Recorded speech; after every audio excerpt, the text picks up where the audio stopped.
Alamin na ho natin ang pulso ng ating kabrigada sa ating question of the day na may kinalaman nga ho sa balikatan exercises ngayong taon. Itong hashtag balikatan25. Pabor ba sila dyan o tutol? Brigada Ann Cortez, ibrigada mo! Brigada!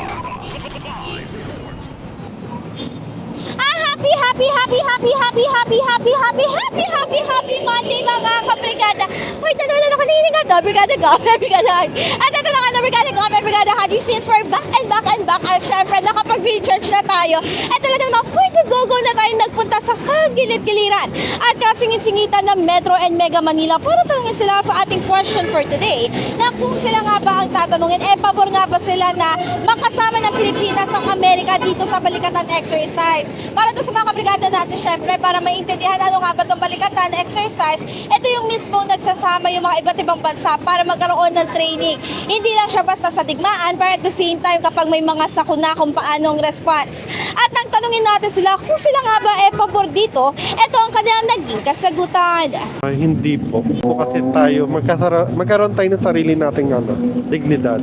Okay lang naman po. Para konting kaalaman din po yung i-ano sa atin ng US po. Siyempre, sarili natin, tayo mga Pilipino eh. Kumbaga, di tayo maasa sa ibang bansa. Pwede naman kasi para mas matuto tayo ng mga high-tech at saka mga magagandang nila sa bansa nila. At ito na nga na Brigada Gov and Brigada Haji, habang nag-iikot tayo nasaktuhan natin ang isa sa ating matipuno. At syempre ang ating gwapong. Ang ating gwapong kabrigada na si Kuya. Ricky! Ayan, si Kuya. Ricky! Ricky. Ayan, si Kuya Ricky. Akala ko Kuya Ricky. Ito na nga, happy morning, Kuya. Ay, ngayon pa.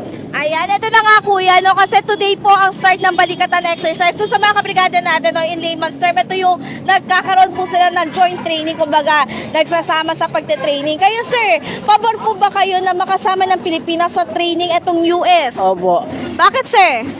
Pamadudo. Ano yan, kuya?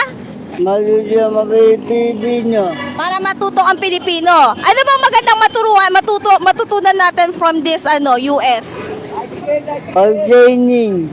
Pagta-training, lalo na dun sa mga digma, kung sakali magaling pero hopefully, syempre, wag naman, di ba? Tama, sir? Tama po. Ayun. Pero ay mga kabrigada, no, let's clear it, no? Yung mismo balikatan kasi hindi lang siya more on digmaan. Ito rin is yung pag may mga humanitarian, kung may mga crisis, ganyan ako yung may mga sitwasyon na nagkalindol or whatever, kasama yun yung pagtulong dito sa mga sakuna. At dahil naman si Kuya, for the go-go, at syempre nakikita ko, natitingin na siya doon sa mga, sa mga sleeves. Gusto nyo ba ng sleeves, Kuya? Opo. Ayan. At dahil si Kuya for the go-go, syempre bibigyan natin siya ng ating brigada sleeves. Ayan, Kuya, baka may gusto pala kayong batiin, mga kaibigan nyo, kapamilya nyo, or whatever. Nabali po yung magulang ko. Sino pa ang mga magulang niya, Kuya? Auring. Sino pa? Auring. Si Ma'am Auring at si Tatay?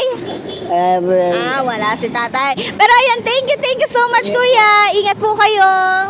At ayun na, Brigada Gov and Brigada Haji, mag-forward na babay na tayo, kaya naman in the heart of changing lives. Ako si Brigada Ann Cortez ng 105.1 Brigada News FM Manila, the Music News Authority. Tira! Brigada! Come on, Barbie, let's go party! Tira! Brigada! Ang bahaging ito ay hatid sa atin ng PowerCell Soya Coffee. Masarap araw-arawin.